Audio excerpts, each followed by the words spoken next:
अस्मद्गुरुभ्यो नमः। श्रीरङ्गसिंहगिरिदेशिकपादसेवा प्राप्ता किल द्रविडवेदरहस्यजातं श्रीगौतमान्वयजमाश्रितभागधेयं गोपालदेशिकमहं शरणं प्रपद्ये। श्रीमद्गौतमवंशनायकमणेर्गोपालसूरेसुतं तत्पादाम्बुजलब्धयुग्मनिगमान्तार्धं सुशीलं सदा सद्विद्या विनयादि सद्गुणनिधिं स्वाचार्यनिष्ठान्वितं वन्दे वैष्णवभूषणं तमनघं श्रीरङ्गरामानुजं कौशिकान्वयसंजातं वेङ्कटार्यतनूभवं वेदान्ताचार्यसच्शिष्यं उडैवर्लुगुरुं भजे कन्दाडवंशसञ्जातं रङ्गाचार्यतनूभवं गोपालाचार्यसच्चात्रं गोपालगुरुमाश्रये। श्रीमान् वेङ्कटनाथार्यः कवितार्किककेसरी वेदान्ताचार्यवर्यो मे सन्निधत्तां सदा हृदि। रामानुजदया पात्रं ज्ञानवैराग्यभूषणं श्रीमद्वेङ्कटनाथार्यं वन्दे वेदान्तदेशिकम्। భాగవతత్వమున అందరికీ దాసోహాలు సమర్పిస్తూ వేదాంత దేశకుల వారు అనుగ్రహించినటువంటి దయాశతకాన్ని అధ్యయనం చేసేటటువంటి ప్రయత్నం చేస్తున్నాం. క్రిందటి రోజున 19వ శ్లోకాన్ని అధ్యయనం చేశాం. రూఢా వృషాచలపతే పాదే ముఖకాంతిపత్రలఛాయా కరుణే సుఖయసి వినతాన్ కటాక్ష విక్షేపై కరాపచేయ ఫలై. దేశకుల వారు ఆశ్చర్యంగా అద్భుతంగా కరుణని, శ్రీనివాసుని యొక్క కరుణని, ఆ వెంకటాచలపతి యొక్క కరుణని ఒక వృక్షంగా అభివర్ణిస్తూ, కల్పతరువుగా అభివర్ణిస్తూ, ఇది ఎక్కడ ఆవిర్భవించిందండి అంటే, ఈ వృక్షం ఎక్కడ ఆవిర్భవించింది అంటే శ్రీనివాసం తిరువేంగడముడియాన్ యొక్క పాదార విందముల దగ్గర ఈ వృక్షం ఆవిర్భవించింది. ఈ చెట్టు అందరికీ నీడనిస్తోంది. పచ్చటి ఆకులు కలిగి ఉండి నీడనిస్తోంది. ఆ పచ్చటి ఆకులు ఏమిటి అంటే తిరువేంగడముడియాన్ యొక్క తిరుముఖ మండలంలో ప్రకాశించేటటువంటి ఆ కాంతే ఆ పత్రఛాయ, పచ్చని ఆకులు కలిగి ఉండి తద్వారా అందరికీ నీడను అనుగ్రహిస్తోంది కరుణ అనేటటువంటి కల్పతరువు. ఇంకా వినతాన్, ఎవరైతే శ్రీనివాసుని యొక్క పాదార విందముల దగ్గర దాసోహ సమర్పణం చేస్తారో, పరమాత్మ యొక్క పాదార విందములను ఆశ్రయిస్తారో వారికి కటాక్ష విక్షేపై, కటాక్షములనేటటువంటి శాఖానుశాఖలుగా విస్తరించినటువంటి కొమ్మలు కలిగినటువంటి వృక్షము. వృక్షానికి, కల్పతరువుకి కొమ్మలు ఉండాలి కదండి. మరి ఆ కొమ్మలు ఏమిటి అంటే తిరువేంగడముడియాన్ యొక్క కృపా కటాక్షములే ఈ వృక్షానికి ఉండేటటువంటి కొమ్మలు. కాబట్టి అవంతటా ప్రసరించి ఉన్నాయి అని చెప్తున్నారు. మరి ఆశ్రయించినటువంటి వారికి వినతాన్, ఆశ్రయించినటువంటి వారికి సుఖాలు కలగ చేస్తుంది కల్పతరువు. ఎలాగా అంటే కరాపచేయ ఫలై, చేతితో అందుకునేలాగా పురుషార్థములన్నిటినీ కూడా అందించి ఈ వృక్షము కల్పతరువు సుఖాలన్నిటినీ కలిగిస్తోంది ఆశ్రితులకి అని అందంగా తెలియచేశారు. దయాశతకాన్ని ఒక్కొక్క 10 శ్లోకాలకి ఒక్కొక్క అద్భుతమైనటువంటి అర్థాన్ని అనుగ్రహిస్తున్నటువంటి దేశకుల వారు మొదటి దశకమైనటువంటి మొదటి 10 శ్లోకాలలో చివరి శ్లోకంలో అకించన నిధిం సూతిం అపవర్గ త్రివర్గయో అంజనాదీశ్వరదయాం అభిష్టౌమి నిరంజనాం. దయాదేవి అందరికీ కూడా అపవర్గము త్రివర్గము అన్నిటినీ కూడా అనుగ్రహింపచేసేటటువంటి ఆవిడ అని, పరమాత్మ యొక్క కృపచేతనే మనకి పురుషార్థములన్నీ లభిస్తున్నాయి అనే విషయాన్ని 10వ శ్లోకంలో అనుగ్రహించారు. 19వ శ్లోకంలో ఈ కల్పతరువు, దయ అనేటటువంటి కల్పతరువు యొక్క ఫలములు ఎలా ఉంటాయి అంటే వంగి ఉంటాయి, అందరూ అందుకునేలా ఉంటాయి. కరాపచేయ ఫలై అని చక్కగా అందుకునేలాగా ఈ కల్పవృక్షం యొక్క పురుషార్థములన్నిటినీ ప్రసాదింపచేస్తుంది అని అభివర్ణించారు. మరి లోకంలో ఉన్నటువంటి పురుషార్థములన్నిటినీ కూడా అందరూ కోరుకుంటారండి. శ్రీనివాసుని దగ్గరికి వెళ్ళి ఐశ్వర్యం, ధర్మం కావాలని కోరుకునేటటువంటి వారికి ధర్మం లభిస్తుంది. ఆరోగ్యం కావాలనుకున్నటువంటి వారికి ఆరోగ్యం లభిస్తుంది, ఆనందం కావాలనుకున్నటువంటి వారికి ఆరోగ్యం ఆనందము, ఐశ్వర్యం కావాలనుకున్నటువంటి వారికి ఐశ్వర్యము, ఇవన్నీ కూడా సామాన్యంగా అందరికీ అందుతూ ఉంటాయి. పరమాత్మ యొక్క కటాక్షం, కృపా కటాక్షముల చేత ఇవన్నీ కూడా వారు అందిపుచ్చుకుని ఏదో శ్రమపడి వాటిని అన్నిటినీ తీసుకునేటటువంటి విధంగా కాకుండా తేలిగ్గా అందుకునేటట్టుగా ఉంటాయి శ్రీనివాసుని దగ్గర. శ్రీనివాసుని యొక్క కృపా కటాక్షములతోటి జీవులందరూ వాటిని తేలిగ్గా అందిపుచ్చుకునేటట్టుగా ఉంటాయి పురుషార్థములన్నీ అంటున్నారు. మరి అలాంటప్పుడు లోకంలో ఉన్నటువంటి వారందరూ కూడా మోక్షాన్ని కోరుకోవాలి కదా, మోక్షాన్ని పొందాలి కదా. అలా కోరుకోకుండా అందరూ పరమపదాన్ని పొందకుండా ఇలా సంసారంలో పడి ఉంటున్నారేమిటి అంటే శాస్త్రం ఒక మాట చెప్తుంది. ఆ భావన, మోక్షాన్ని పొందాలి అనేటటువంటి భావన అందరికీ సులభంగా కలిగేటటువంటి భావన కాదండి. జాయమానం హి పురుషం యం పశ్యేన్ మధుసూదన సాత్విక సతు విజ్ఞేయ స వై మోక్షార్థచింతక. మోక్షార్థచింతకులు ఎవరవుతారు? మోక్షాన్ని కావాలి అని కోరుకునేటటువంటి వాంఛ కలిగినటువంటి వారు ఎవరవుతారు అంటే, ముందు సాత్వికులైతే మోక్షము పట్ల ఒక ఇచ్చ కలుగుతుంది. ఆ సాత్వికత మనలో కలగాలి అంటే దానికి కారణం ఏమిటి అంటే, జాయమానం హి పురుషం యం పశ్యేన్ మధుసూదన. పుట్టేటటువంటి సందర్భంలో, ఈ లోకంలోకి మనం వచ్చేటటువంటి సందర్భంలో ఆ మధుసూదనుడి యొక్క కృపా కటాక్షమును, శ్రీమన్నారాయణుడి యొక్క కృపా కటాక్షమును మన మీద పడితే అప్పుడు మనకు ఒక సాత్విక ప్రవృత్తి అనేటటువంటిది ఏర్పడుతుంది. ఆ సాత్విక ప్రవృత్తి కలిగినటువంటి వారికి మిగిలినటువంటి పురుషార్థముల కన్నా కూడా మోక్షము ఉత్తమమైనటువంటి పురుషార్థము అనేటటువంటి ఒక జ్ఞానం కలుగుతుంది. ఆ మోక్షం గొప్పది అని భావన కలిగి దానిని పొందాలి, ఆ మోక్షాన్ని పరమ పురుషార్థమైనటువంటి ఆ పరమపదాన్ని పొందాలి అనేటటువంటి చింతన అప్పుడు ఏర్పడుతుంది అని శాస్త్రం చెప్తోంది.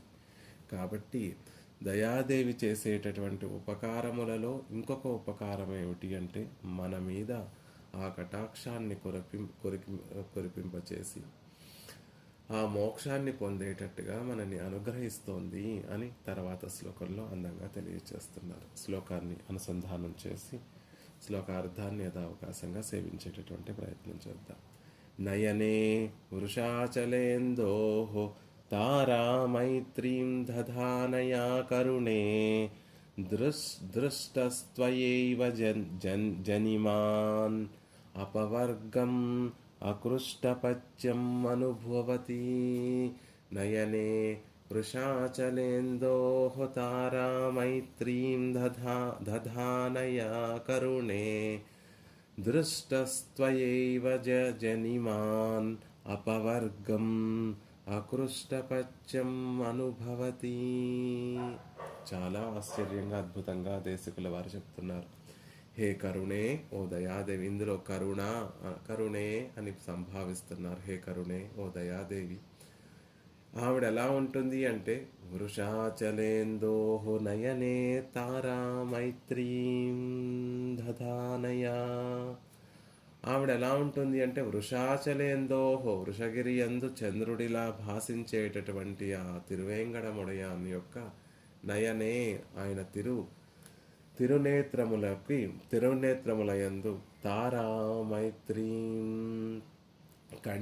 కంటి పాపకి ఎలా అయితే ఒక స్నేహం ఉంటుందో అలా చంద్రుడికి నక్షత్రాలకి ఎలా అయితే ఒక ఇందుహు అని చెప్తున్నారు కాబట్టి తారా మైత్రీం అని అద్భుతంగా ప్రయోగిస్తున్నారు. చంద్రుడికి ఆ నక్షత్రాలకి ఎలాంటి ఒక మైత్రి ఉంటుందో ఆ తిరువేంగడముడియాన్ యొక్క తిరునేత్రములకి దయకి అలాంటి ఒక అవినాభావ సంబంధం ఉంటుంది. అంటే ఆయన నేత్రములు ఎప్పుడూ కూడా దయతోటే ఉంటాయి, దయ కలిగినటువంటివేగానే ఉంటాయి అని చెప్తూ, అలా కరుణే, ఓ కరుణ, ఓ దయాదేవి, వృషాచలేందో నయనే తారా మైత్రీం దధానయా. తారామైత్రి ఒక అవినాభావ సంబంధం, ఒక చక్కటి మైత్రిని ఆ శ్రీనివాసుని యొక్క తిరునేత్రములతో కలిగి ఉన్నావు. అలాంటి నువ్వు త్వయేవ అలాంటి నీ చేతనే దృష్ట చూడబడినటువంటి జనిమాన్ పుట్టినటువంటి వ్యక్తి అకృష్టపచ్చం అపవర్గం అనుభవతి. అలాంటి వ్యక్తి మనం పుట్టేటప్పుడు గనక శ్రీనివాసుని యొక్క కృపాకటాక్షములు మన మీద పడితే, కృపాకటాక్షములు అంటే ఇక్కడ మరేమో ఏదో కాదండి, ఆయన కన్నులకి ఆ దయాదేవికి అవినాభావ సంబంధం ఉంటుంది. కాబట్టి ఆ దయాదేవి కటాక్షము, కృపాకటాక్షము అంటే దయాదేవి కటాక్షము, ఆ కృపాకటాక్షము గనక మనం పుట్టేటప్పుడు ఆ పుట్టబడేటటువంటి వ్యక్తి మీద గనక పడితే అతనికి అపవర్గము ఎంత తేలిగ్గా లభిస్తుంది అంటే అకృష్టపచ్చం అనుభవతి. సహజంగా ఒక రైతు తాను వేసుకున్నటువంటి పంట చేతికి రావాలి అంటే ముందు ఆ పొలాన్ని దున్ని సాగు చేయాలి. ఉన్నటువంటి కలుపునంతటినీ కూడా తీసేయాలి. కలుపును తీసిన తర్వాత విత్తనాలను నాటాలి. విత్తనాలను నాటిన తర్వాత సరైనటువంటి నీరుని అందించాలి. నీరుని అందించిన తర్వాత వాటికి కావాల్సినటువంటి పోషణ ఎరువులన్నిటినీ అందించాలి. ఆ తర్వాత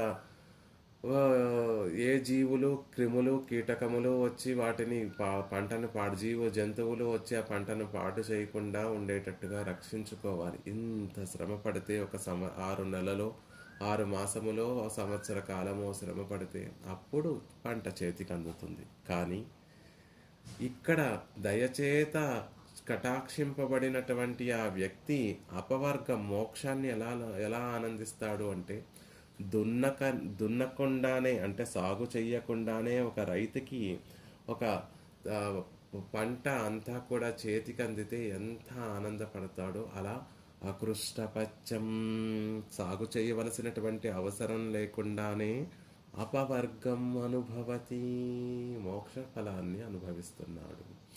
మోక్షాన్ని పొందడం అంత సులభమా అంటే కాదు సుమా.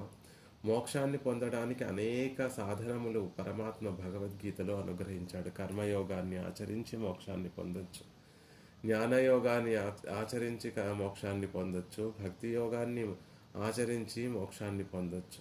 కానీ నిజంగా మోక్షాన్ని పొందేటటువంటి ముముక్షువులందరూ కూడా ఒక జన్మ ఫలంగా ఒక జన్మ సాధనతోటి వాటిని పొందుతున్నారా అంటే తెలియదు. కొన్ని జన్మల నుండి ఆర్జించి సాధన చేస్తూ వచ్చినటువంటి కర్మయోగము ఈ జన్మలో అది ఫలవర్తం అవ్వచ్చు.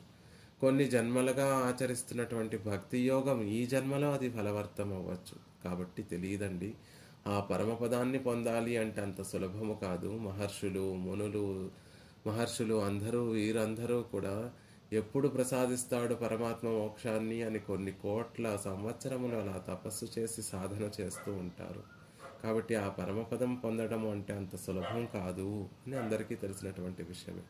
కానీ ఓ దయాదేవి, నీ కటాక్షం ఎవరి మీద అయితే పడుతుందో వారికి ఆ మోక్ష ఫలం అనేటటువంటిది దున్నకనే అందినటువంటి ఫలంలాగా, పంటలాగా అంత సులభంగా వారు ఆ మోక్షాన్ని అనుభవిస్తారు అని దయాదేవి యొక్క వైభవాన్ని ఇందులో తెలియచేస్తున్నారు. అంటే జాయమానం హి పురుష అని చెప్పి ఆ శాస్త్రంలో చెప్పబడినటువంటి ఆ విషయాన్ని అందంగా ఈ శ్లోకంలో ఇమిడ్చి దేశకులు వారిస్తున్నారు.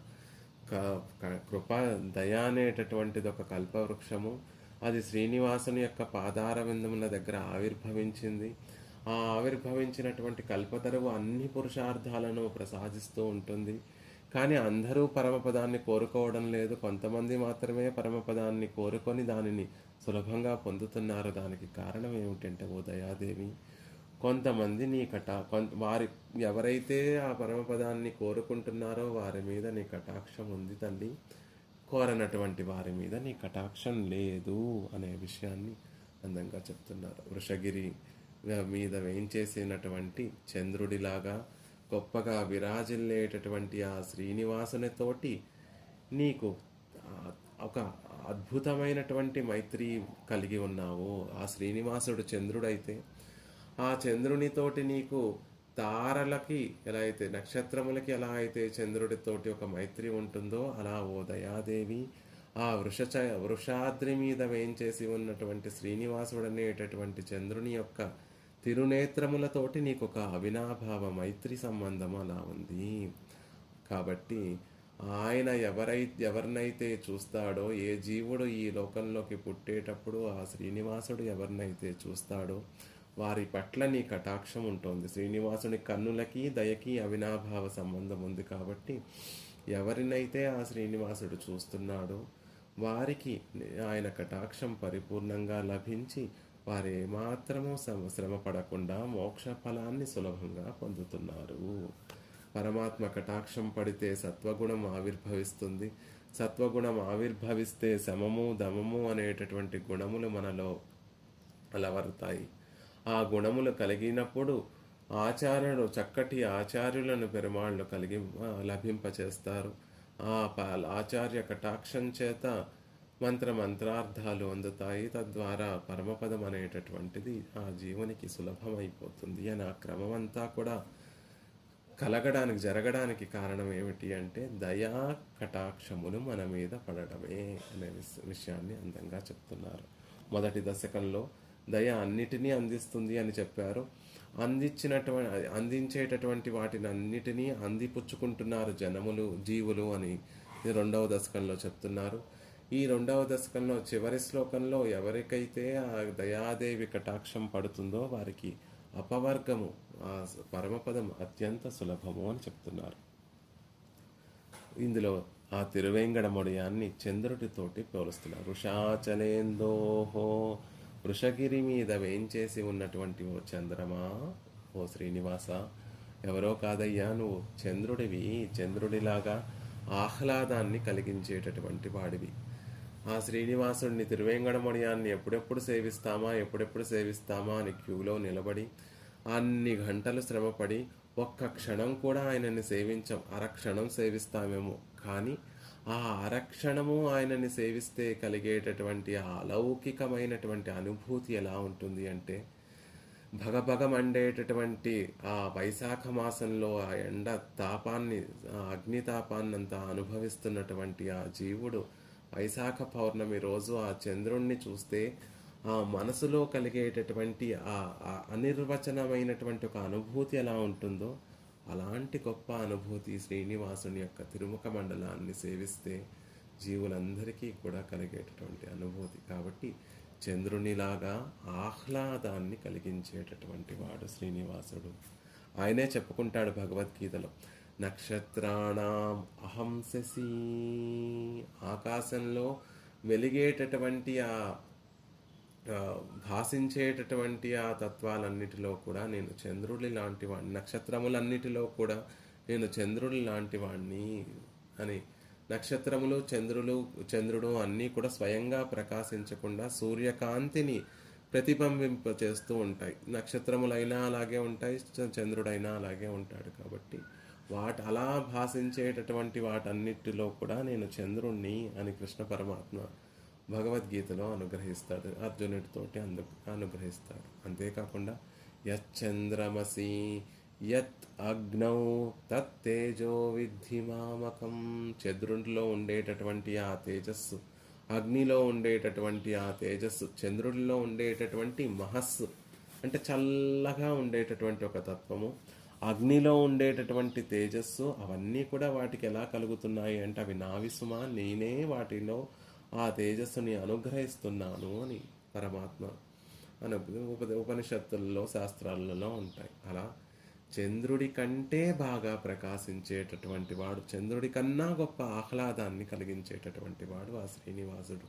నిజంగా చంద్రుడితోటి పోల్చి చెప్పగలమా పరమాత్మని అంటే చంద్రుడితోటి పోల్చి చెప్పలేమండి. కానీ మనకి ఒక అవగాహన రావడానికి చంద్రుడిలో ఉన్నటువంటి గుణములన్నీ కూడా ఈ శ్రీనివాసునిలో ఉన్నాయి అని చెప్తున్నారు. ఆయన ఎలా అయితే చల్లని ఆహ్లాదాన్ని కలిగిస్తాడో, ఆయన ఎలా అయితే గొప్పగా విరాజిల్లుతూ ఉంటాడో, అందంగా ఉంటాడో, ఆహ్లాదాన్ని కలిగిస్తాడో, చల్లనిదనాన్ని కలిగిస్తాడో, శ్రీనివాసుడు కూడా అంత సౌందర్యంతో విరాజిల్లుతూ ఉంటాడు, ఆహ్లాదాన్ని కలిగిస్తాడు, ఆనందాన్ని కలిగిస్తాడు, చల్లనిదనాన్ని కలిగిస్తాడు అని కొన్ని విషయాలతోటి పోల్చి మనకి అవగతం అవడానికి పోలుస్తున్నారు. నిజంగా చంద్రుడితోటి పరమాత్మకి పోలిక అంటే లేదండి. ఆ చంద్రునికి వృద్ధి క్షయాలు ఉంటాయి. పౌర్ణమి రోజు చంద్రుడు ఆహ్లాదాన్ని అని, పౌర్ణమి రోజు అని ప్రత్యేకంగా ఎందుకు చెప్తున్నామంటే మిగిలినటువంటి రోజు వృద్ధి క్షయము ఉంటాయి. కానీ శ్రీనివాసునికి అలాంటివి ఏమీ ఉండవండి. పెరగడము తరగడము అనేటటువంటిది ఉండదు. ఎప్పుడు స్థిరంగా వేయించేసి ఉండి మనని అనుగ్రహిస్తూ ఉంటాడు. అంతేకాకుండా ఆకాశంలో విరాజిల్లేటటువంటి ఆ చంద్రుడు కళంకం కలిగినటువంటి వాడు, మచ్చలు కలిగినటువంటి వాడు. పరమాత్మ నిష్కళంకుడు, ఏ దోషము అంటనటువంటి వాడు. చంద్రుడు ఉదయిస్తాడు, అస్తమిస్తాడు. ఒక రోజులో కేవలము కొంత సగభాగం మాత్రమే ఉంటాడు, అంటే రాత్రిపూట మాత్రమే ఉంటాడు. ఈ శ్రీనివాసుడికి ఉదయించడము అస్తమించడం లేదు. ఎప్పుడూ పెరుమాళ్ళు అలా వేయించేసి ఉంటారు. నిజంగా సేవ ఎలా సాయిస్తారు అంటే 24 గంటలు సేవ సాయిస్తారు. మిగిలినటువంటి పెరుమాళ్ళకి పవళింపు సేవ, తర్వాత మళ్ళీ సుప్రభాత సేవ, మధ్యలో చాలా వ్యవధి ఉంటుంది. కానీ తిరువేంగడముడియాన్ విషయంలో అలా కాదండి. 2ంటికో 1 గంటకో పవళింపు, ఏదో 2 వరకు 1 గంట వరకు అందరికీ కూడా సేవ అనుగ్రహిస్తూనే ఉంటారు. మళ్ళీ 3ంటికి సుప్రభాత సేవ మొదలైపోతూ ఉంటుంది. అలా చూస్తే 24 గంటలు ఉదయించి ఉన్నటువంటి చంద్రుడు తిరువేంగడముడియాన్. ఈ చంద్రుడు వికారము లేనటువంటి వాడు, నిర్వికారుడు, నిత్యము శుద్ధమే, ఎటువంటి దోషములు లేకుండా అనంతమైనటువంటి కళ్యాణ గుణములు కలిగినటువంటి వాడు, సదైక రూపుడు, ఒకే విధంగా మార్పు లేకుండా ఒకే విధంగా ఉండేటటువంటి వాడు. కాబట్టి చంద్రుడితోటి పరమాత్మకి పోలిక కాదండి. ఆ చంద్రుడు చూస్తే కలిగేటటువంటి ఆహ్లాదం కన్నా గొప్పదైనటువంటి ఆహ్లాదాన్ని ఇచ్చేటటువంటి వాడు శ్రీనివాసుడు అని తెలియచేస్తున్నారు. కాబట్టి వృషాచలేందోహో ఆళ్వార్లు అందంగా ఒక పాసురాన్ని అనుగ్రహిస్తారు. சுற்றும் வழிவட்டம் சூழந்து சோதி பரந்து எங்கும் எத்தனை செய்யுனும் என் மகன் முகம் நேரவாய் வித்தகன் வேங்கடவாணன் உன்னை விழிக்கின்ற கைத்தலம் நோவாமே అంబులి కిడిదోడివా. పెరియాళ్వార్ల యొక్క అనుభవం. పెరియాళ్వార్లో తిరువేంగడముడియానికి మంగళాశాసనం చేసినటువంటి అద్భుతమైనటువంటి ఒక పాసురం. చంద్రుడితోటి చెప్తున్నారు. కృష్ణుడు చిన్నప్పుడు చంద్రుణ్ణి చూస్తూ చంద్రుణ్ణి పిలిచేటటువంటి ఒక అద్భుతమైనటువంటి ఒక సన్నివేశాన్ని అనుభవిస్తున్నారు. చిన్నపిల్లలు సహజంగా ఆకాశంలో ఉన్నటువంటి చంద్రుణ్ణి తల్లి ఏదో బుజ్జగించడానికో బువ్వ తినిపించడానికో చందమామ రావే, జాబిల్లి రావే అని తల్లి పాడుతూ ఆ అనుభవాన్ని పిల్లవాడికి అందిస్తుంది. ఆ అనుభవాన్ని అందుకున్నటువంటి పిల్లవాడు నిజంగా ఆ చంద్రుడు వస్తాడేమో అని దానిని పిలిచేటటువంటి ప్రయత్నం చేస్తూ ఉంటాడు. యశోదాదేవి కూడా కണ്ണన్కి, కృష్ణ పరమాత్మకి ఆ విధంగానే ఆ అనుభవాన్ని, చంద్రుడి గురించి అనుభవాన్ని పంచితే నిజంగా కృష్ణుడు చంద్రుడు వస్తాడేమో అనేటటువంటి ఉద్దేశం చేత కృష్ణుడు తన చేయి చాచి చంద్రుణ్ణి రమ్మని పిలిచేటటువంటి ఒక చక్కటి అద్భుతమైనటువంటి సన్నివేశం. అప్పుడు పాపం శ్రమ పడుతున్నాడు కృష్ణుడు. రావయ్యా చందమామ రావే, జాబిల్లి రావే, కొండెక్కి రావే అని కృష్ణుడు అనేక మార్లు ఆ చంద్రుణ్ణి పిలుస్తూ ఉన్నా చంద్రుడు రాకపోయేసరికి యశోదాదేవి చంద్రుడితో చెప్పేటటువంటి మాట, சுற்றும் வழிவட்டம் சூழந்து சோதி பரந்து எங்கும் எத்தனை செய்யுனும் ఎన్ మఘన్ ముఖం నేరవాయ్. ఓ చంద్రుడా, కాంతిని కలిగినటువంటి ఒళివట్టం, కాంతిని కలిగినటువంటి మండలములు కలిగినటువంటి వాడు. చంద్రుడి నుంచి కాంతులు అలా ఒక మండలాకారంలో అన్ని దిక్కులకి ప్రసరిస్తూ ఉంటాయి. కాబట్టి చుట్టం వళివట్టం, చుట్టూతా కూడా తెల్లని ఆహ్లాదాన్ని కలిగించే చల్లని కాంతి కలిగినటువంటి వాడివైనప్పటికీ, షూజందు చుట్టుకొని ఉన్నప్పటికీ కూడా, సోది పరందు ఎంగుం గొప్పగా ప్రకాశించేటటువంటి ఆ చల్లని తేజస్సు పరందు ఎంగుం అంతటా వ్యాపించి ఉన్నా అంటే, ఓ చంద్రుడా, నువ్వు నీ కాంతిని అనేక రెట్లుగా పెంచి ఆ చల్లనదనాన్ని అన్ని వైపులా వ్యాపింపచేసినప్పటికీ కూడా ఎత్తనై సెయ్యును, నువ్వు ఏ విధంగా నువ్వు ప్రయాసపడినా, ఎంత ఆహ్లాదాన్ని లోకానికి కలిగించాలని నువ్వు నీ కాంతిని, వెన్నెల కాంతిని ఎంతగా పెంచుకున్నా కూడా యన్మఘన్ముగం నేరవ్వాయ్. మా చిన్ని కన్నయ్య యొక్క తిరుముఖ మండలంలో ఉండేటటువంటి ఆ కాంతితోటి నేరవ్వాయ్ సరిపోదు సుమా. ఆ కాంతికి తిరుముఖ మండలంలో విరాజిల్లేటటువంటి ఆ కాంతికి ఏమాత్రం సాటి రాదు. చంద్రుని యొక్క ఆహ్లాదమంతా కూడా పెరుమాళ్ళ యొక్క తిరుముఖ మండలంలోని ఆ కాంతికి ముందు వెలవెలబోతుంది. అది సూర్యుడు ముందు ఒక దీపాన్ని వెలిగిస్తే, పగటి మిట్ట మధ్యాహ్నం దీపాన్ని వెలిగిస్తే పగల్వెళక్కు పోలే అది వెలవెలపోవాల్సిందే తప్ప, చంద్రమా నీ కాంతి ఏమాత్రమూ సాటి రాదయ్యా. యన్మఘన్ముగం నేరవ్వాయ్. మా చిన్ని కన్నయ్య తిరుముఖ మండలంలో ఉన్నటువంటి ఆ ఆనందానితో వచ్చేటటువంటి ఆ కాంతితోటి సరిపోదు సుమా అని చెప్తూ యశోదాదేవి విత్తగన్ ఆశ్చర్యకరమైనటువంటి చేష్టితములు చేసేటటువంటి వాడు, విస్మయాన్ని కలిగింపచేసేటటువంటి వాడు, వేంగడవాణన్ తిరువేంగడం మీద వేంచేసి ఉన్నటువంటి ఆ స్వామి ఉన్నై విళిక్కిన్రా నిన్ను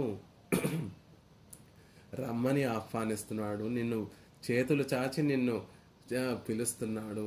కైతలం నోవామే. మా చిన్ని కృష్ణుని యొక్క ఆ చిన్న చిన్న చేతులు నొప్పి పెట్టకుండా, నోవామే నొప్పి కలగకుండా, నొప్పి కలిగే ముందే అంబులి ఓ చంద్రమా కడిదోడివా పరుగున పరుగున పరుగున పరుగున రావయ్యా అని యశోదాదేవి చెప్తోంది. కృష్ణుడు మారం చేస్తున్నాడు, చంద్రుణ్ణి పిలుస్తున్నానమ్మా, అయినా రావటం లేదు, చంద్రుడు రావట్లేదు చూడు, చంద్రుడు రావట్లేదు చూడు అని యశోదాదేవి కొంగును పట్టుకొని ఆ కొంగును లాగుతూ మారం చేస్తున్నటువంటి ఆ కృష్ణుణ్ణి చూస్తూ యశోదాదేవి చెప్తున్నటువంటి, ఉండు నాన్న నేను పిలుస్తాను చంద్రుణ్ణి, నేను రమ్మని చెప్తానులే, వచ్చేస్తాడు, నీ చేతులు నొప్పి పెట్టకుండా ముందే వచ్చేయమని చెప్పేస్తానులే అని యశోదాదేవి ఆ కన్నయ్యకు సాంత్వన వచనాలు ఊరడిస్తూ చెప్పేటటువంటి మాట.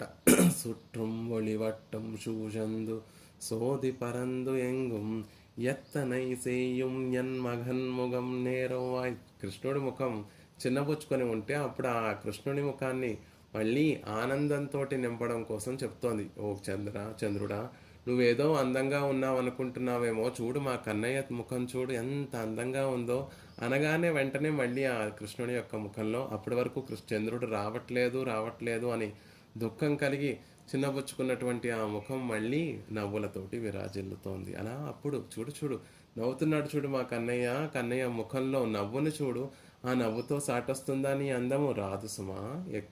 విత్తగన్ వేంగడవానైన్ ఉన్నై వీలెక్కి. కృష్ణ మా కన్నయ్య నిన్ను పిలుస్తున్నాడు. కైతలం నోవామే అంబులి కడిదోడివా.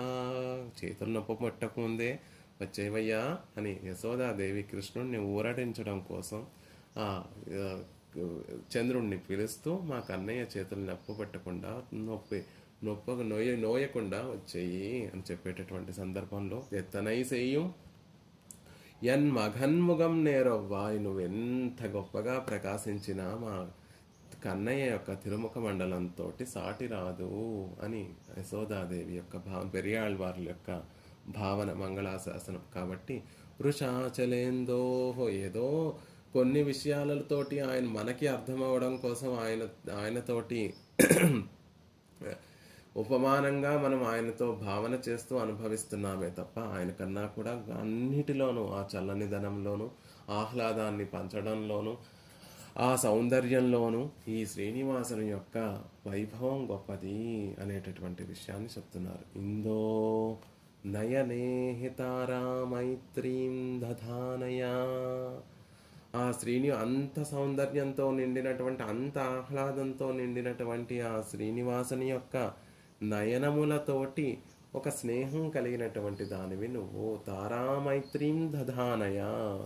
తారామైత్రి కలిగినటువంటి ఆ చంద్రుడికి తారలతోటి ఎటువంటి మైత్రి ఉంటుందో ఈ చంద్రుడికి తిరుముఖ మండలం అనేటటువంటి శ్రీనివాసుని యొక్క తిరుముఖ మండలం అనేటటువంటి చంద్రునితోటి దయాదేవికి అటువంటి ఒక మైత్రి ఉంటుంది అని అందంగా తారామైత్రి అనేటటువంటి అద్భుతమైనటువంటి ఒక మాటను ప్రయోగిస్తున్నారు దేశకుల వారు. తారామైత్రి అనేటటువంటి మాటను మనం అర్థం చేసుకోవాలి అంటే, కొంతమంది వ్యక్తులను చూస్తే మొదటిసారి చూసినప్పటికీ కూడా వారి దగ్గరికి వెళ్ళాలి, వారిని పలకరించాలి, వారికి ఏదో ఒక విషయం ఒక సేవ చేయాలి, సహాయం చేయాలి, వారికి ఎలా అయినా సంతోషం కలిగింప చేయాలి అని కొంతమంది యొక్క ముఖాలను చూస్తే పరిచయం లేకపోయినా ఒక ఆత్మీయత అనేటటువంటిది ముఖం చూస్తేనే కలుగుతూ ఉంటుంది. కొంతమంది ముఖాలు చూస్తూ ఉంటే వారు జ్ఞానం కలిగినటువంటి వారైనా, గొప్ప కీర్తి కలిగినటువంటి వారైనా వారి దగ్గరికి వెళ్ళడానికి సంశయిస్తూ ఉంటాం. తారామైత్రి అంటే అదిగో మొదటి రకంలో చెప్పినట్టుగా ఒక్కొక్కరి యొక్క తిరుముఖ మండలంలో ఉండేటటువంటి ఆ తేజస్సు, ఆ ప్రసన్నత అవతల వ్యక్తి వెళ్ళి అతన్ని చేరాలి, అతన్ని ఆశ్రయించాలి, అతనితో మాట్లాడాలి, అతన్ని పలకరించాలి, అతను మనతో మాట్లాడాలి, అతనికి ఏమైనా చేసి పెట్టాలి అనేటటువంటి ఒక భావనను మనసులో కలిగింపజేస్తుంది. దానిని తారామైత్రి అంటారు. ఇక్కడ శ్రీనివాసుని యొక్క తిరుముఖ మండలంలో ఉన్నటువంటి ఆ తిరునేత్రములతోటి దయాదేవికి అటువంటి అవినాభావ సంబంధం ఉంది. జీవులందరూ కూడా శ్రీనివాసుని యొక్క తిరుముఖ మండలాన్ని సేవించిన తర్వాత ఈయనకి కదా నేను దాసుడిగా ఉండాలి, ఈయనకి ఏదో కించిత్ కార్యంగా కైంకర్యం సమర్పించాలి, ఏదో ఒక సేవ చేయాలి, సేవ చేయకుండా నేను ఉండలేను అనేటటువంటి విధంగా జీవులందరూ కూడా పరితపిస్తున్నారు అంటే అది ఆ తిరుముఖ మండలంలో ఉన్నటువంటి అతిశయమే. ఆ అతిశయానికి కలగడానికి కారణం ఎవరు అంటే అదిగో ఆ కన్నుల నుండి దయాదేవి కృపా కటాక్షములు మన మీద పడుతున్నాయి. ఆ తిరుముఖ మండలంలో ఉన్నటువంటి ఆ ఆహ్లాదాన్ని, ఆ అతిశయాన్ని మనం అనుభవించి ఆయన స్వామి నేను ఆయనకి సొత్తు అనేటటువంటి ఒక జ్ఞానం మనకి కలిగి ఆయనకి సేవ చెయ్యక ఉండలేక ఆయన దగ్గరికి చేరిపోతున్నాము అని చెప్తున్నారు. ఆకాశంలో చంద్రుడికి తారలకి మధ్యలో ఉన్నటువంటి స్నేహం నిత్యమైనది. అలాగే శ్రీనివాసుని పరమాత్మ యొక్క తిరుముఖ మండలానికి, ఆ తిరుముఖ మండలంలో తిరునేత్రములకి దయకి కూడా స్నేహము నిత్యమైనటువంటి ఆయన కన్నులు ఎప్పుడూ కూడా దయతోనే విరాజిల్లుతూ ఉంటాయి. చంద్రుడు తారలన్నిటికీ కూడా పతి, తారలన్నిటినీ కూడా ఈశుడు, తారలన్నిటికీ కూడా ఈశుడు, తారలకు భర్త.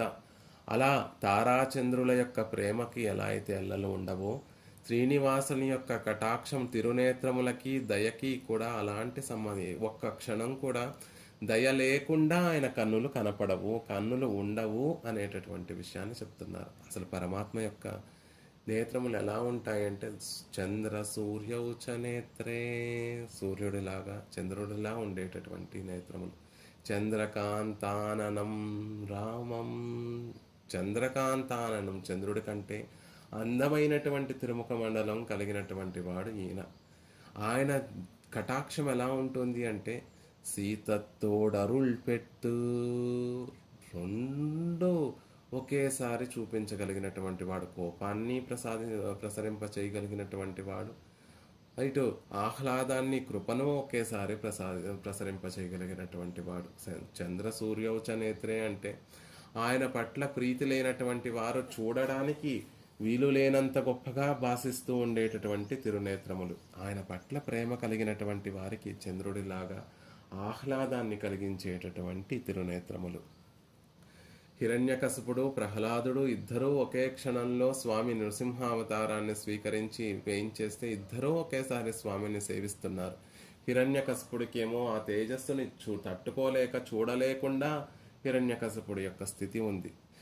ప్రహ్లాదుడికేమో ఇంత సుందరంగా ఉంటాడా స్వామి, అజగర్ అంటే ఈయనే కదా, ఆ సౌందర్యం అంతా కూడా పద్మపత్రాక్ష నేత్రములలో తిరునేత్రములలో కనిపిస్తోంది కదా అని ఆహ్లాదాన్ని పంచుతూ ప్రసన్నతతోటి ప్రహ్లాదుణ్ణి కటాక్షిస్తున్నటువంటి రూపం అది. కాబట్టి సీతత్తోడరుల్ పెత్తు, సీతత్తోడరుల్ కోపంతో కృపని కూడా ప్రసరింప చేయగలిగినటువంటి కోపము కృప రెండు ఒకేసారి ప్రసరింప చేయగలిగినటువంటి ఆ తిరునేత్రములు అని చెప్తున్నారు. అలా తారామైత్రీ వచ్చినటువంటి వారందరూ కూడా నాకు కావాల్సినటువంటి వారు అని ఆ శ్రీనివాసుని యొక్క కన్నులలో మన పడేటట్లుగా చేసేటటువంటి ఆవిడ దయాదేవి. శ్రీనివాసుని యొక్క తిరునేత్రములతోటి ఒక అవినాభావ సంబంధం కృపకి ఉంటుంది, దయకి ఉంటుంది అంటే దానికి వల్ల ఉపయోగం ఏమిటంటే వచ్చినటువంటి వారందరూ కూడా ఆయన దృష్టిలో పడేటట్టుగా చేసి వారికి కావాల్సినటువంటి ఆ పురుషార్థములన్నిటినీ కూడా కటాక్షింపచేస్తుంది. త్వయేవ దృష్టో జనిమాన్, ఎవరైతే ఆ దయచేత చూడబడతారో ఈ లోకంలోకి, జనిమాన్ పుట్టేటటువంటి వాడు, ఆ పుట్టేటటువంటి వాడి మీద దృష్టి, ఆ దయాదేవి యొక్క దృష్టి, శ్రీనివాసుని యొక్క కృపా కటాక్షములు ఎవరి మీదైతే పడతాయో అని అర్థం, వారికి సాత్వగుణము జాయమానం హి పురుషం యం పశ్యేత్ మధుసూదన సాత్విక సతు విజ్ఞేయ సవై మోక్షార్థ చింతక. ఎవరి మీదైతే ఆ కటాక్షం పడుతుందో వారికి సాత్విక గుణం వృద్ధి చెంది తద్వారా మోక్షము యందు ఇచ్చ కలుగుతుంది. వారికి ఆ మోక్షము శ్రమపడవలసి పొందవలసినటువంటి మోక్షంగా ఉండదండి, అతి సులభంగా మోక్షం లభిస్తుంది అని అనుగ్రహిస్తున్నారు. అసలు పరమాత్మ యొక్క దర్శనం ఎలా ఉంటుందంటే ప్రియదర్శన సోమవత్ ప్రియదర్శన. రామచంద్రుడి విషయంలో వాల్మీకి నారద మహర్షి చెప్పినటువంటి శ్రీ సూక్తి, సోమవత్ ప్రియదర్శన, చంద్రుడిలాగా ప్రియమైనటువంటి దర్శనాన్ని అనుగ్రహించేటటువంటి వాడు రామచంద్రుడు. దుఃఖాన్ని అనుభవిస్తూ క్లేశాన్ని తాపాన్ని అనుభవిస్తున్నటువంటి మనసుకి చంద్రుణ్ణి చూస్తే ఎలా అయితే ఒక ఉపశమనము ఆహ్లాదము కలుగుతుందో, అలాగా సంసార తాపత్రయాలని అనుభవిస్తున్నటువంటి వారికి ఆ రామచంద్రుని యొక్క తిరుముఖ మండలాన్ని చూస్తే ఒక ఆహ్లాదము ఉపశమనము శాంతి. శ్రీనివాసం తిరువేంగడమడయాన్ యొక్క తిరుముఖ మండలాన్ని చూస్తే అప్పటి వరకు ఈ కోరిక కోరుకోవాలి, ఈ కష్టం తీర్చమని కోరుకోవాలి అని ఆ ఆనంద నిలయంలోకి ప్రవేశించడానికి ముందు వరకు అలాగే ఉంటాం. లోపలికి ప్రవేశించగానే ఆ మనసు ఏ భావన లేకుండా ఒక నిశ్చలమైనటువంటి భావనలో హాయిగా ఆ అనుభవాన్నే అనుభవించేటట్టుగా ఉంటుంది. ఆళ్వార్ల యొక్క భావనలు అత్యద్భుతంగా ఉంటాయి. తిరుమనిషై పిరాన్ అనేటటువంటి ఆళ్వార్లు ఒక భావనను అనుగ్రహిస్తారు. వైపన్మణి విళక్క మామదియై మాలుక్కెన్రు எப்பொழுதும் கை நீட்டும் யானையே எப்பாடும் வேடு வளைக்கக்குருவர் வில்லெடுக்கும் வேங்கடమే నాడు వళైవతాడు మేల్ నన్రు.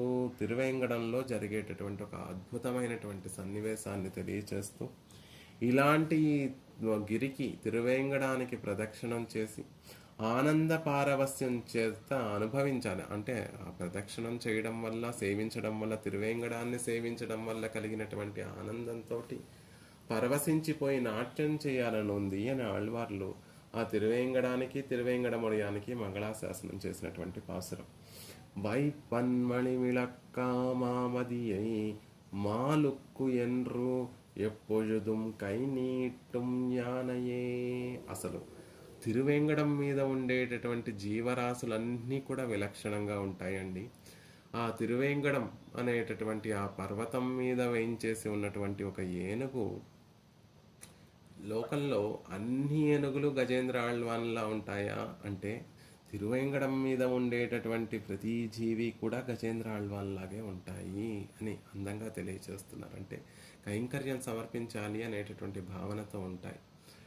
ఒక ఏనుగు ఉందట. ఆ ఏనుగు ఆ రోజు పౌర్ణమి, చంద్రుడు అద్భుతంగా విరాజిల్లుతున్నాడు. ఆకాశంలో చంద్రుడు తెల్లగా ప్రకాశిస్తున్నాడు. ఆ ఏనుగు ఆ తిరువేంగడం మీద సంచరిస్తూ ఆకాశంలో ఉన్నటువంటి ఆ చంద్రుణ్ణి చూసింది. చూడగానే వైపన్మణి విళక్క మామదియై మామూలు రోజుల్లో చిన్నగా ఉంటాడు చంద్రుడు, కానీ పౌర్ణమి రోజుల్లో పూర్తిగా ప్రకాశిస్తూ గొప్ప వెలుగులతోటి వెన్నెలతోటి గొప్పగా ప్రకాశిస్తూ ఉంటాడు. కాబట్టి మామదియై గొప్పగా వెన్నెలను కురిపించేటటువంటి ఆ చంద్రుణ్ణి చూసి మణి విళక్క ఒక ఆరనటువంటి దీపంలా ప్రకాశిస్తున్నాడు చంద్రుడు ఆకాశంలో.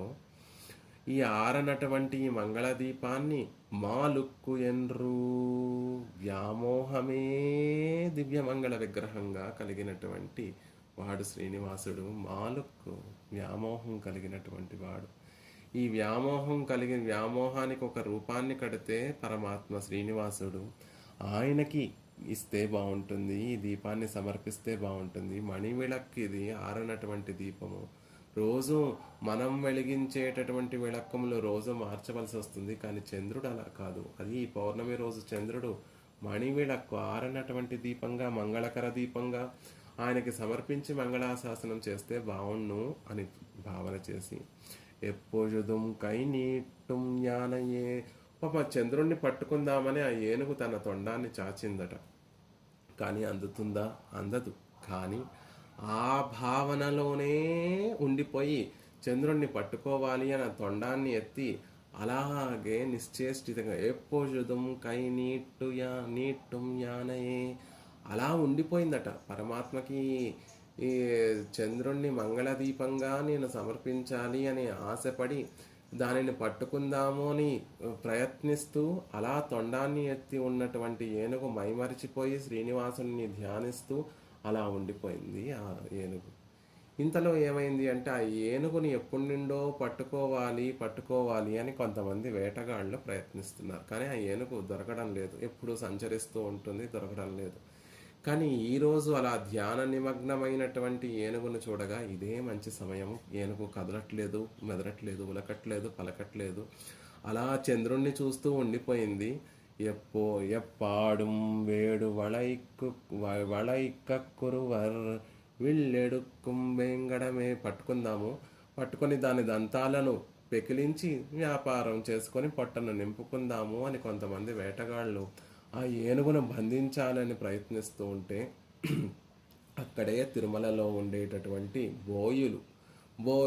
వేటగాళ్ళంటే జంతువుల్ని చంపి వాటితోటి వ్యాపారం చేసుకునేటటువంటి వారు. బోయవాళ్ళు అలా కాకుండా వేంగడంలో ఉన్నటువంటి బోయవాళ్ళు శ్రీనివాసుని యొక్క భక్తులు అయ్యో గజేంద్రాళ్వాన్ని బంధించడానికి ప్రయత్నిస్తున్నారు ఈ వేటగాళ్ళు అని వీళ్ళెడుక్కుం వెంగడమే వాళ్ళు కూడా బాణాలు పట్టుకొని వేటగాళ్ళని తరిమేస్తున్నారు.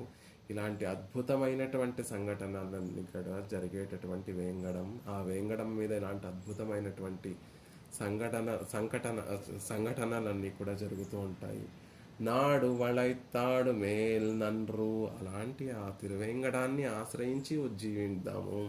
ఆ తిరువేంగడానికి దాసోహ సమర్పణం చేసి ఉజ్జీవిద్దాము. ఆనంద పారవస్యం చేత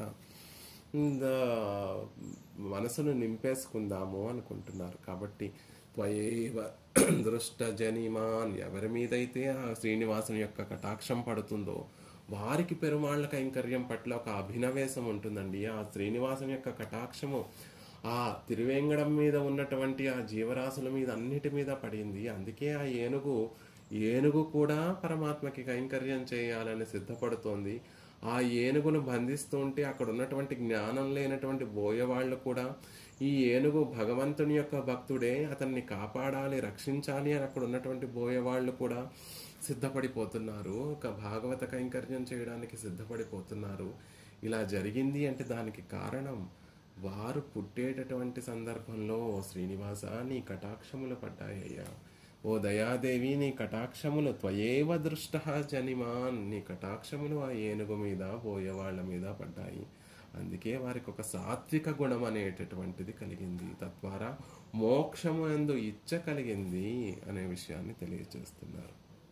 ఆ దివ్యదేశం మీద ఉండేటటువంటి ఆ తిరువేంగడం మీద ఉండేటటువంటి మృగములు, సింహములు, ఇవన్నీ కూడా స్నేహంతో ఉంటాయి. ఎప్పుడూ పెరుమాళ్ళకి సేవ చేయాలి. బోయవాళ్ళు, వానరములు ఇవన్నీ కూడా పెరుమాళ్ళకి కైంకర్యం చేయాలి అనేటటువంటి ఉద్దేశంతో ఉంటాయి. అందుకే కులశేఖరాళ్ళ వారు ఆ తిరువేంగడం మీద ఏదేనూ మావేనే, ఒక చేపగా ఉన్నా బావుండు, ఒక కొంగగా ఉన్నా బావుండు, ఒక చంపక వృక్షంగా ఉన్నా బావుండు, ఒక సెలయేరుగా ఉన్నా బావుండు, ఒక గడపగా పడి ఉన్నా బావుండు. కాదు, ఏదేనూ మావేనే, ఏదైనా పర్వాలేదండి. ఆ తిరువేంగడం మీద శ్రీనివాసుని యొక్క కటాక్షం మా మీద పడుతుంది, మోక్షం పొందాలనేటటువంటి ఒక ఇచ్చ కలుగుతుంది.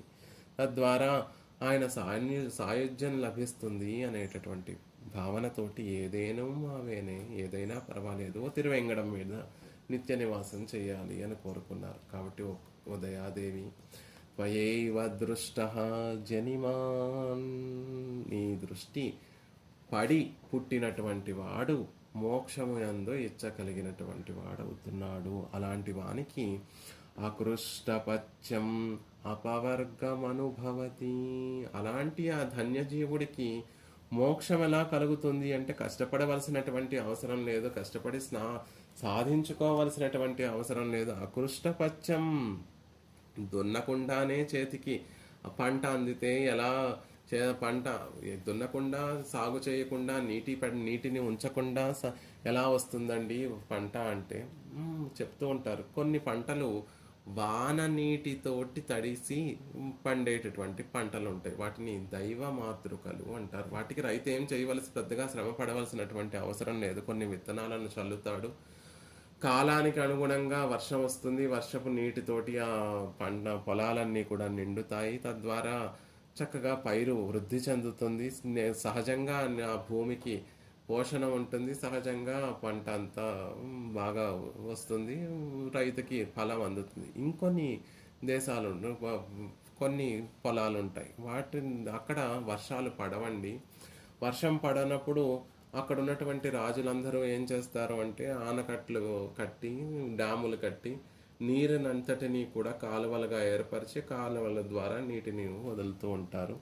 ఆ కాలువలను ఆధారంగా చేసుకొని పండించేటటువంటి భూములని నదీ మాతృకలు అంటారు. అంటే శ్రమ పడవాలి. ఎక్కడో కాలువ ప్రవహిస్తూ ఉంటుంది, ఆ కాలువ నుండి రైతు నీరుని తీసుకొచ్చి ఆ పంటకి అందిస్తూ ఉండాలి.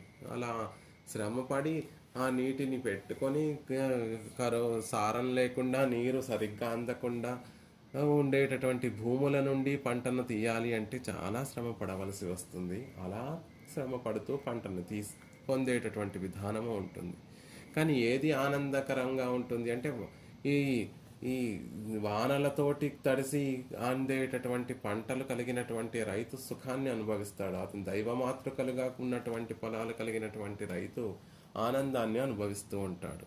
మిగిలినటువంటి రైతుకి పంట చేతికి అందుతుంది, కానీ శ్రమ పడవలసి వస్తుంది. అంటే ఎవరి మీదైతే పరమాత్మ పుడుతున్నప్పుడు ఎవరి మీదైతే కటాక్షం పడుతుందో వారికి స్వతసిద్ధంగా ఒక సాత్విక గుణము మోక్షము అందు ఇచ్చ ఉంటుందండి. మిగిలినటువంటి వారు పరమపదం వెళ్ళరా అంటే వెళతారు. వారు శ్రమపడి దానిని పొందవలసి ఉంటుంది. ఇది బాగా అర్థం అవ్వాలంటే తిరుమంత్రార్థంలో ఆచార్యుల ద్వారా పొందేటటువంటి జ్ఞానం ఎలాంటిది అంటే పైతృక ధనం భోలే, పిత్రార్జితంలా ఉంటుంది.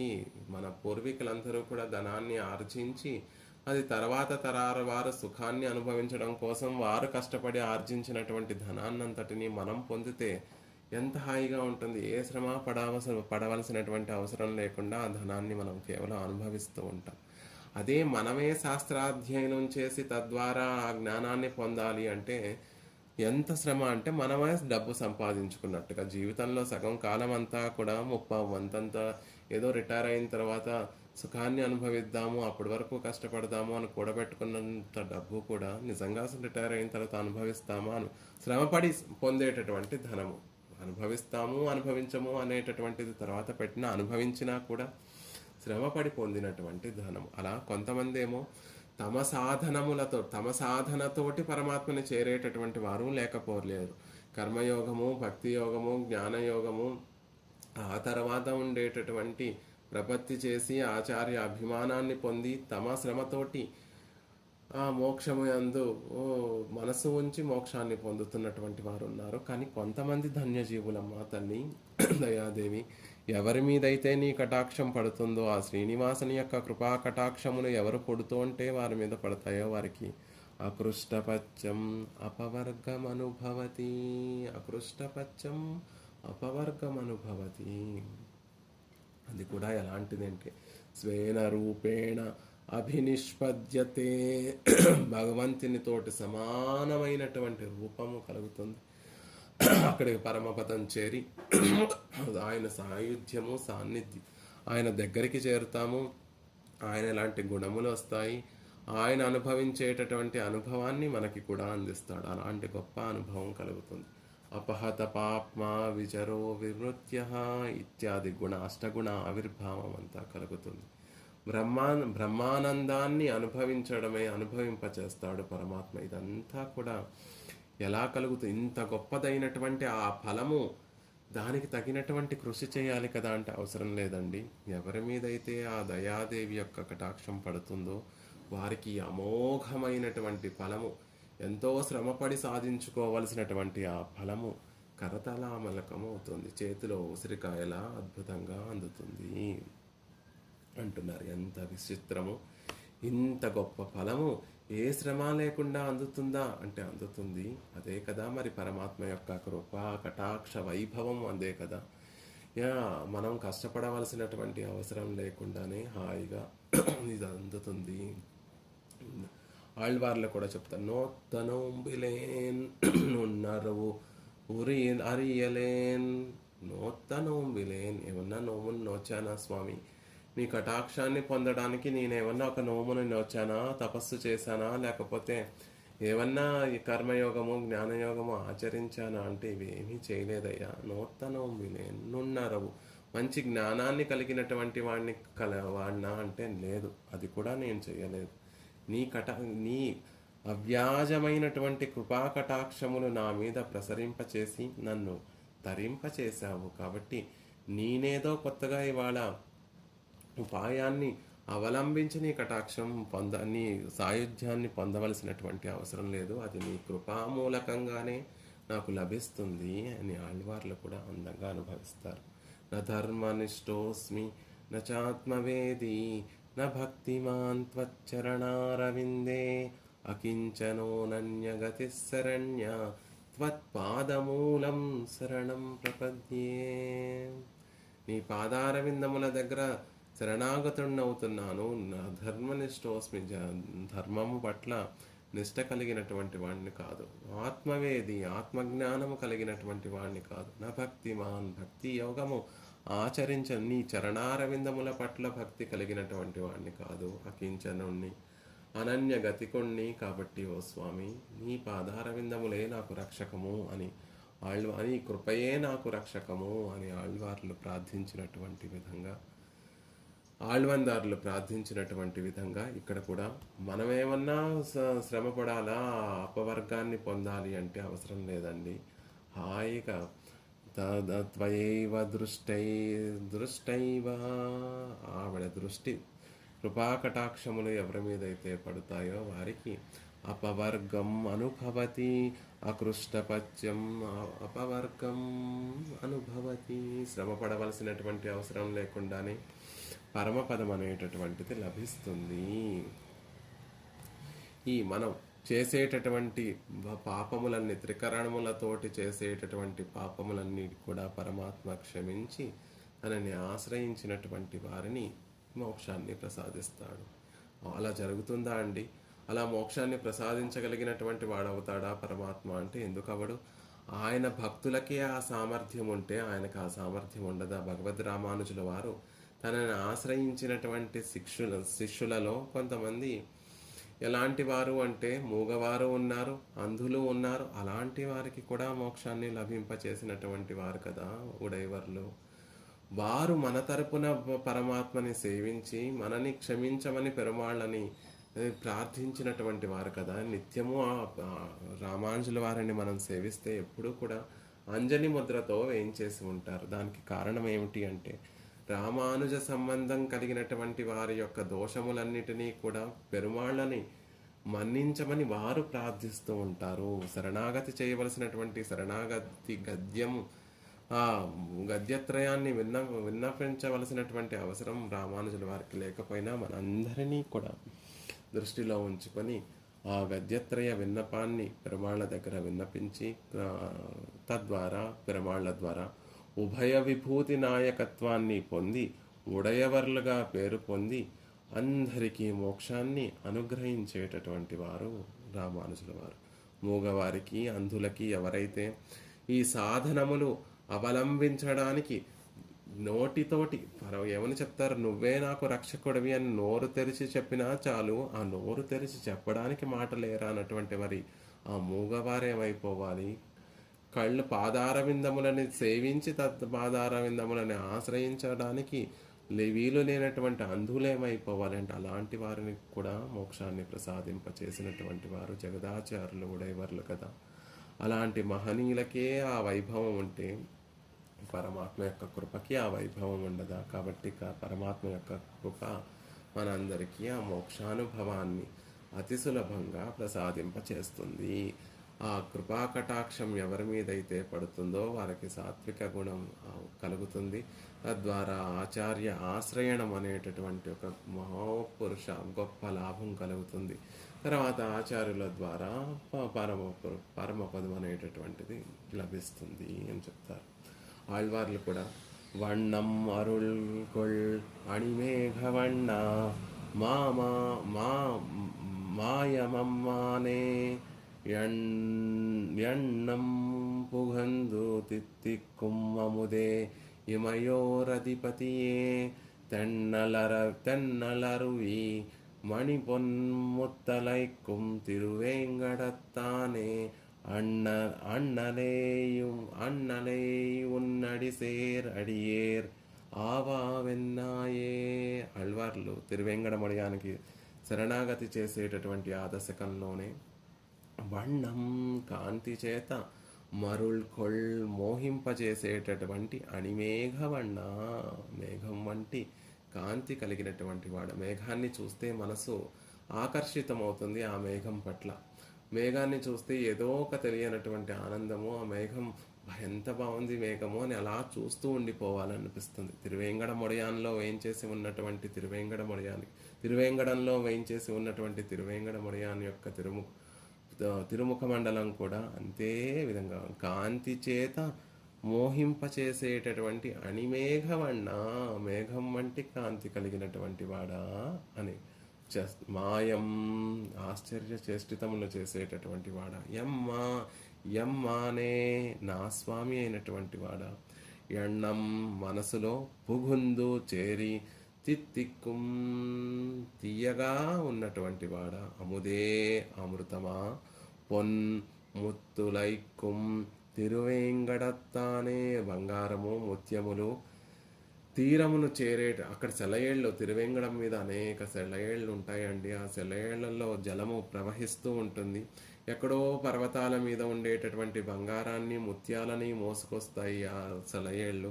ఆ సెలయేళ్ళు తీసుకొచ్చి తిరువేంగడమడియానికి సమర్పించినట్టుగా తిరువేంగడం అంతా కూడా ఈ బంగారంతో ముత్యాలతోటి నిండి ఉంటుంది. అలాంటి తిరువేంగడత్తానే తిరువేంకటాద్రిని నివాసంగా చేసుకున్నటువంటి ఓ అన్నలే ఓ స్వామి. ఉన్నడి సేర్ అడియేనుకు ఆవాయన్నాయే. నీ పాదములు చేరేటట్లుగా దాసుడు నీ పాదములు చేరేటట్టుగా అంగీకరింపవయ్యా. నా దగ్గర ఏ ఉపాయమూ లేదు, నువ్వే నీ కటాక్షములు నా మీద ప్రసరింపచేసి అంగీకరించాలి అని పెరుమాళ్ళని ప్రార్థిస్తున్నారు. సురర్గళ్ మునిక్కణంగళ్ విరుంబుం తిరువేంగడత్తానే పూవార్ కషర్కళ్ అరువినయేన్ పొరుందుమారు ఉణరాయే. సురులు మునిక్కణంగళ్ మునులు మునిగణములందరూ కూడా వణుంగం నమస్కరించేటటువంటి నిత్యసూరులు, మననం చేసేటటువంటి మహర్షులందరూ కూడా నిత్యము వచ్చి సేవించేటటువంటి తిరువేంగడత్తానే ఓ వెంకటాచలపతి. పూరార్కజల్కల్ పుష్పంలా బాగా వికసించినటువంటి తామర పుష్పంలా వెలిగిపోయేటటువంటి ఆ శ్రీపాద పద్మములను వినయేన్ క్రూరమైనటువంటి పాపాలు చేసినటువంటి నేను పొరుందుమారు పొందేటటువంటి విధానాన్ని పునరాయి సంకల్పింపుమా. ఎంత అందమైనటువంటి మాట అంటే, నీ పాదార విందములను పొందేటట్టుగా నువ్వు సంకల్పించి ఆ కృపాకటాక్షములు నా మీద ప్రసరింపచేయుమా అని ప్రార్థిస్తున్నారు ఆళ్వార్లు. నా దగ్గర సాధనం ఏమీ లేదు స్వామి, నీ పాదార విందములు చేరడానికి నా దగ్గర వేరొక గతి లేదు. నీవు సంకల్పం చేయాలి. నువ్వు నీ మనసులో హృదయంలో నా పట్ల ఒక దయ కలిగి ఆ దయ ఉప్పొంగి నీ కృపాకటాక్షం తిరునేత్రముల నుండి ఆ కృపాకటాక్షములు నా మీద ప్రసరింపబడి తద్వారా నేను నీ పాదార విందములు చేరాలి. ఆ పాదార విందములను చేరేటటువంటి లాభం ఎలా పొందాలి అంటే నీ సంకల్పంతోనే. సంకల్పము అంటే కృపచేతనే అనే విధానాన్ని ఆళ్వార్లు కూడా తిరువేంగడమడియాన్ విషయంలో అనుభవిస్తారు. అలా ఇక్కడ కూడా నయనే వృషాచలేందో తారా మైత్రీం దధానయ కరుణే దృష్టత్వయైవ జనిమాన్ అపవర్గమపమకృష్టపద్యం అనుభవతి వృషాచలేందోః నయనే తారామైత్రీం దధానయ కరుణే. వృషాచలపతి ఆ చంద్రుని వృషాద్రిలో వేయించేసి ఉన్నటువంటి ఆ చంద్రునితోటి ఒక మైత్రి, తారామైత్రి కలిగినటువంటి కరుణ, లేకపోతే శ్రీనివాసుని యొక్క తిరునేత్రములతోటి ఒక అవినాభావ సంబంధం కలిగినటువంటి ఓ కరుణ, ఓ దయాదేవి, ఆ కృపాకటాక్షముల చేత జీవుడు అపవర్గాన్ని అతి సులభంగా, మోక్షాన్ని అతి సులభంగా పడుతున్నారు.